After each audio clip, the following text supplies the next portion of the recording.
ఈ GST reforms వల్ల కేవలం రాష్ట్రానికి దాదాపు 8,000 కోట్ల రూపాయలు నష్టం చేకూరడం జరుగుతుంది. కానీ ప్రజలు ముఖ్యము, ప్రజలు బాగోగులు ముఖ్యము, ప్రజల మీద ఎటువంటి అదనపు భారం పడకూడదని ప్రభుత్వమే నిర్ణయం తీసుకొని, ప్రభుత్వం మీదనే భారం తీసుకొని ఈరోజు ప్రజల సంక్షేమం కోసం ఆలోచించే ఏకైక వ్యక్తి మన విజనరీ లీడర్ ముఖ్యమంత్రి నారా చంద్రబాబు నాయుడు గారు.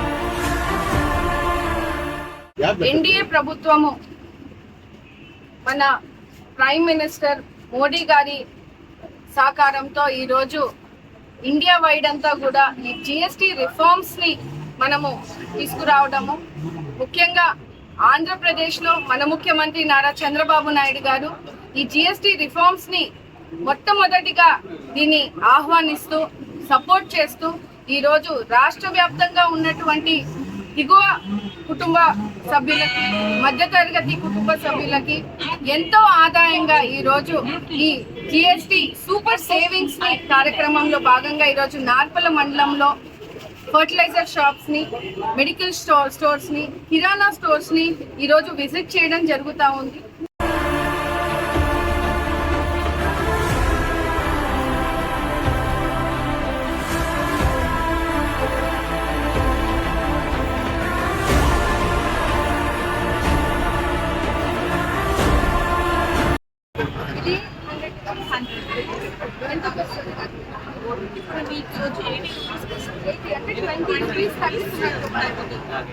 ₹100 ఉన్న పెన్ బాక్స్ మనకి 80 రూపీస్ వస్తుంది.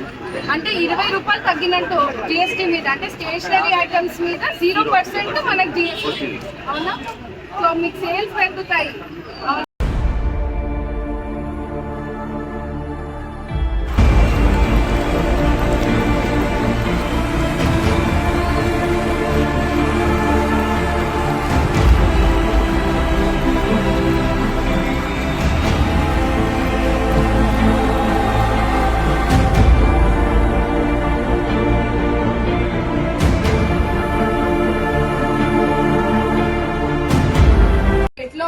జిఎస్టీ తగ్గడం వల్ల 210 మళ్ళీ 10% మీ డిస్కౌంట్.